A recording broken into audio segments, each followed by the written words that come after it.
Now, Sports Talk with Broads. Here's Hunter Brody.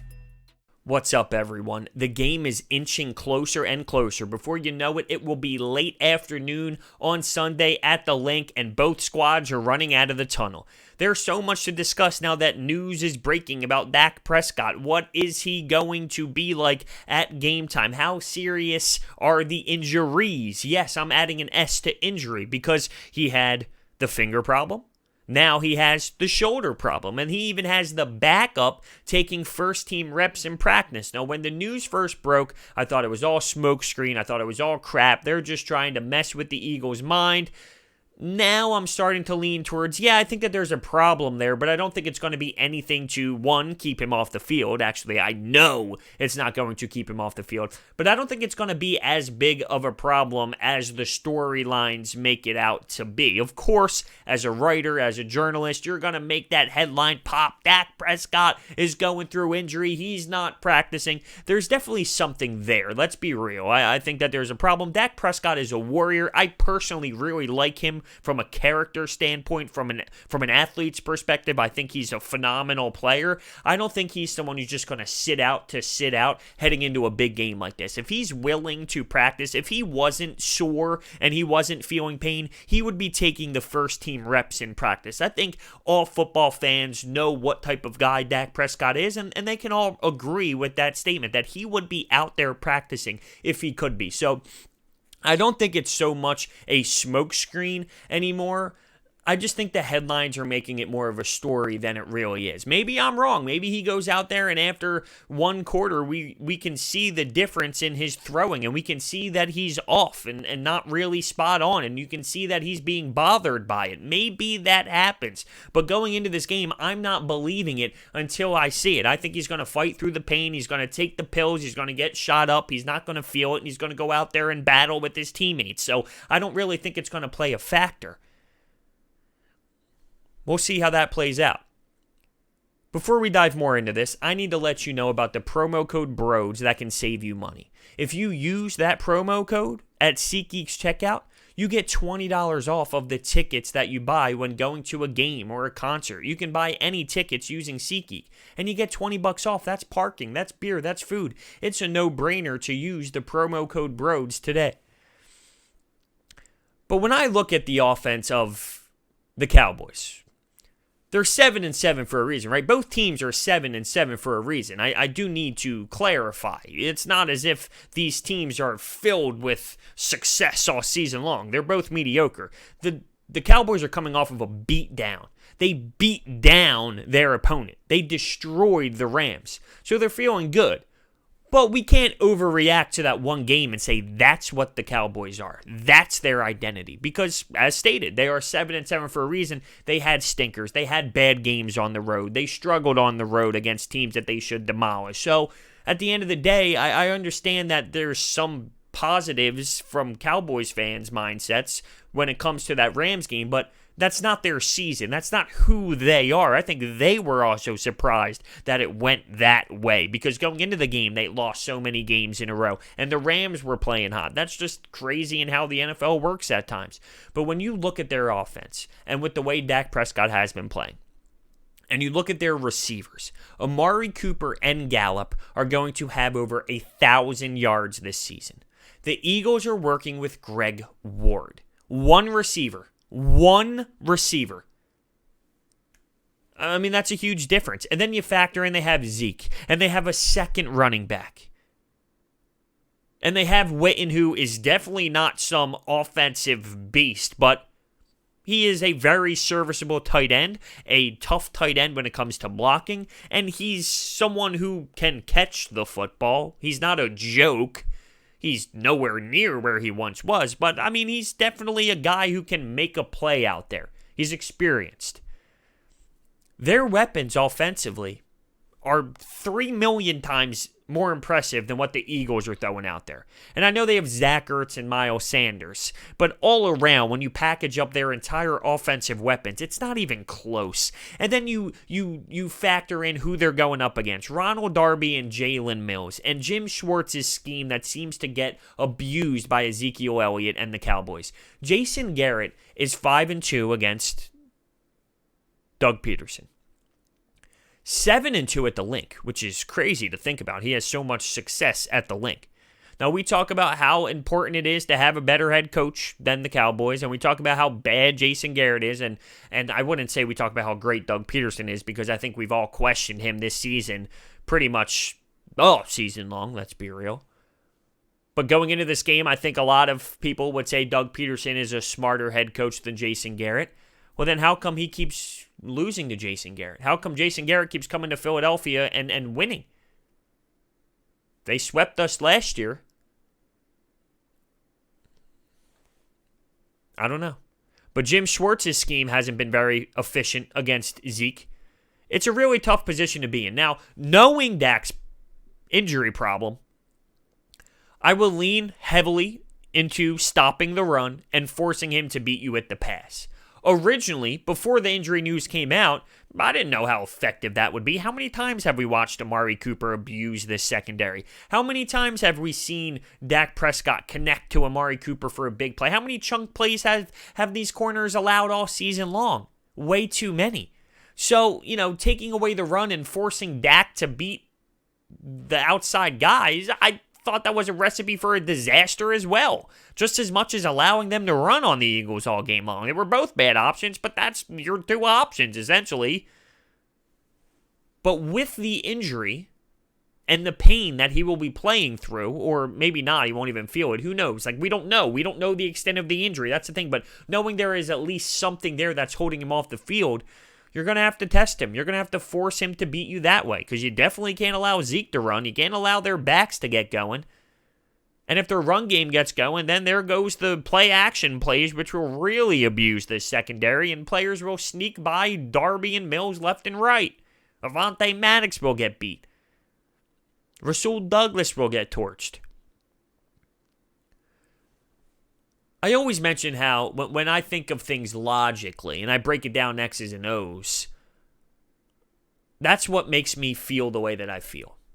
Sometimes I go by gut feeling. And actually last week I went by gut feeling with the Redskins. And it was when it comes to points. I was on 97.3 ESPN and I mentioned, I don't know if I talked about this after the Redskins game, but we were discussing how many points are the Eagles going to score. And I said 27. And I got these looks where, are you nuts? Are you stoned? Are you ridiculous? Are you smoking weed? What? 27 points. And we all saw the outcome. They definitely put up points. And they asked why? How? How are they going to score those points? I said, I don't know. I can't break it down for you logically in X's and O's. This is all pure gut. That's how I felt about the Redskins game and how many points the Eagles were going to score. When I dial this game up in my head and when I look at how this is going to play out, I go all logic. And when you go all logic in this matchup, it screams all Cowboys. It screams Cowboys victory.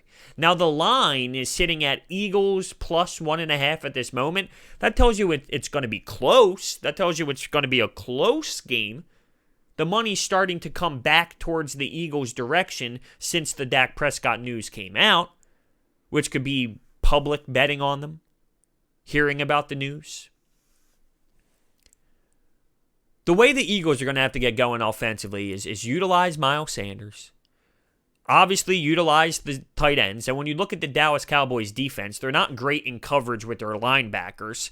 And they allow a high QBR to tight ends. Now, is that because the other teams they play actually have wide receivers to have to defend? That can totally be a factor because the Eagles don't have any wide receivers to defend except for Greg Ward. I mean, J.J. Arcega-Whiteside, you don't really have to defend him. And he was on the practice report under limited. Now, I think he's going to play, but, he's not someone you really need to focus on. He's just not. So when you look at the Eagles and when you look at their tight ends getting going in this game, well, they're your primary target. So maybe they elect to look at it defensively and say, okay, we'll allow Greg Ward to get going. We'll allow J.J. Arcega-Whiteside to have a catch or two, but not Goddard, but not Zach Ertz. So maybe that will be a different playing style for the Cowboys, and that will allow that QBR to tight ends be different. The screen passes need to get going. Here's the thing. How much tape is on the Eagles over the last few weeks? A lot. How many screen passes are on those video clips? A lot. Boston Scott, Miles Sanders. You don't think the Dallas Cowboys are going to be ready for that? You don't think that they're going to be game planned to see screens? Now, Doug Pederson's going to have to be creative. How many times have we seen that fake wide receiver screen to the tight end screen? How many times have we seen that? A bunch. He's going to have to give different looks. He's going to have different formations out there if he's going to want to be successful with those screen passes. But you're going to have to see them. That's going to be a big factor into this game plan. It's going to be a big time play, a go-to play when needed. Miles Sanders needs to be utilized. I wonder if we line him up as a receiver at times, just because who else are you going to throw out there? Maybe you give a look where Boston Scott is to the left or right of Carson Wentz, or maybe behind him, and Miles Sanders is lined up as a wide receiver. When I do these videos and I think about how we're going to create offense, how are we going to do this, how creative Doug Pederson's going to have to be, I question how the Eagles are even 7-7. How are they in this position? How have they won 7 games? It's been bad. There are no wide receivers on this team. None whatsoever. It's sickening. It's disturbing. And it blows my mind. Like, we are mad about Doug Pederson this year. We all agree that he hasn't been his sharpest. But maybe we're not giving him enough credit for where they are in terms of wins. Are they a team that should have 5 wins, 4 wins when it comes to this receiving core, when it comes to this offense? Because it's embarrassing. It really is. I don't think we notice how truly bad, and I mean bad, miserable, this receiving core is. The worst we've ever seen. Don't even give me Donovan McNabb's receivers. This is completely different. It's by far worse than what McNabb had to deal with. And speaking of that, we need to get into Carson Wentz. This is a big moment for him, and he's taking on the moment. He's admiring the moment. He's admitting it's a big game for him. He understands it's a big game in his career. You can look at it as a potential playoff game. Going up against your rival at home. I love the fact that he's embracing it. Yup, I need to have the best game of my career. Yup, I need to go out there and battle. Yup, I got to go out there and make plays. I got to bring this home for the squad. There's no other way I would want him to approach it. He has that mindset towards the game, and that's exactly what we need. Now, let's be real. So far this season, we have seen great plays out of Carson Wentz. Rolling to his right, throwing a dot to the back of the end zone to Miles Sanders. How about the game-winning touchdown pass to Greg Ward, where he lobs it up to the back of the end zone, and then he allows his receiver to make a 50-50 play on the ball. He's had some great plays. He's had some moments where he missed wide-open throws. The mechanics look bad. He's throwing off of his back foot. Like, there have been problems. It would be silly to go into the game thinking he's going to be flawless, because so far this season, he just hasn't been flawless. His mechanics have been off. So there will be moments in this game where he misses a throw. We've seen it all season long. So there's no reason to go into this game thinking he's going to be perfect, he's going to be this, he's going to be elite. There's going to be some tough moments. But if he counters those with some really solid ones to the degree of that Miles Sanders play where he's running out of the pocket and throws a cannon, delivers it to the back of the end zone, like, we'll be okay if he makes those plays when needed. And speaking of rolling out of the pocket, hey Doug, I'm just saying, it seems to be successful. We've seen to see some success out of Carson Wentz when he's out of the pocket. And when I say some, I'm being facetious because he's clearly been very solid when he's out of the pocket. Come on, I talk about being creative. There's a spot to be creative. Get him going. Get him rolling out. He makes plays when that happens. So Carson needs to have a great game. They're home dogs. Bring out the masks. They're home dogs. Now, I think it's silly. I think it's funny, okay? And funny is a sarcastic way to use the word. A sarcastic way to describe what I'm saying, essentially. It's ridiculous to me, but it works. For some reason, when they think everyone counts them out, when they're at home, when they're the underdogs, they have this attitude. They come out and they want to prove everyone wrong. Now, I'm not mad about it because it seems to be effective, but for me, why does it take this? Why does it always take the us against the world mentality? We all we got, we all we need. That's what they always talk about. Why does it have to take being home dogs for them to have that swag about them? Because it's easier? I think they realized real quick what it's like to win a Super Bowl and then have the target on their back. They didn't handle that very well. It took a rough start to the season last year, and then they became underdogs again, and then they got hot and they rolled into the playoffs. Well, something similar is going on right now, and let's see how they respond. But throughout time, when they are the home dogs, they find a way to get that sparking them. Couldn't tell you why, but that's how it works. We need to hear more about Lane Johnson. Brandon Brooks was limited as well, Fletcher Cox too, but I think that's just practice report material. It's nothing that will literally keep them out of this game. Nothing's going to keep players out of this game. Dak Prescott's going to play. Any player that's available to play will play.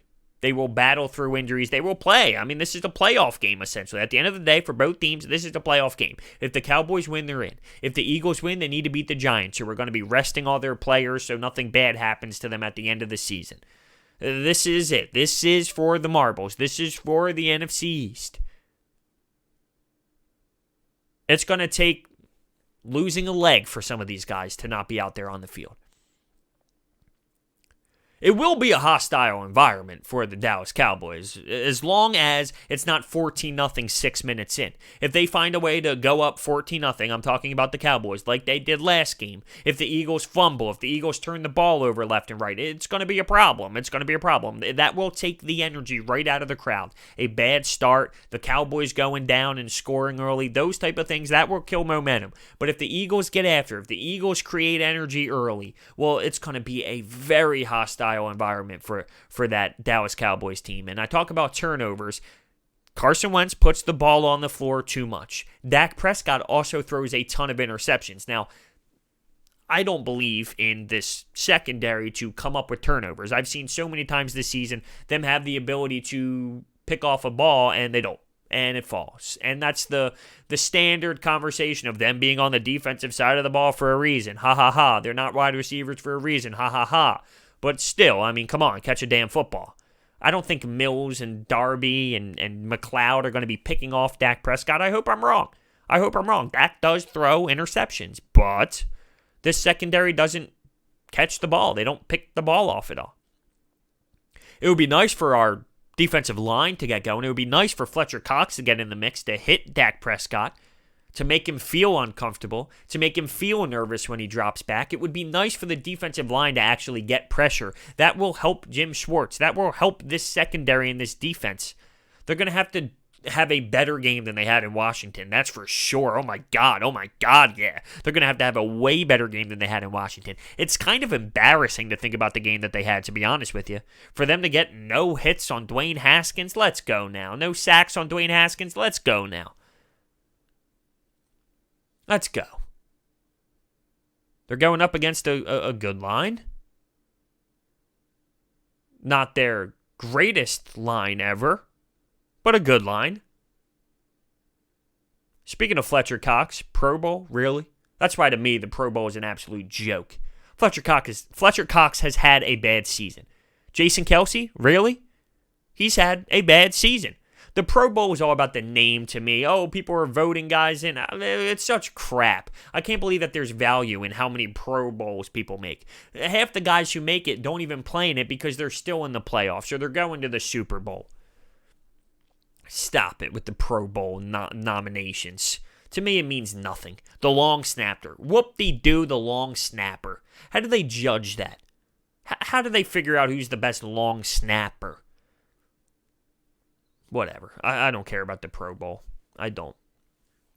So here we are. I talked about Jason Garrett, by the way, and I talked about his success against Doug Pederson and at the link. Here's also a stat, though. He's not good in weeks 17 and 16. So the last 2 weeks of the season, when things matter most, he does come up small throughout his career. Throughout his career, he has come up small. That doesn't mean he will this year. It just means in the past, it shows he struggles in those moments.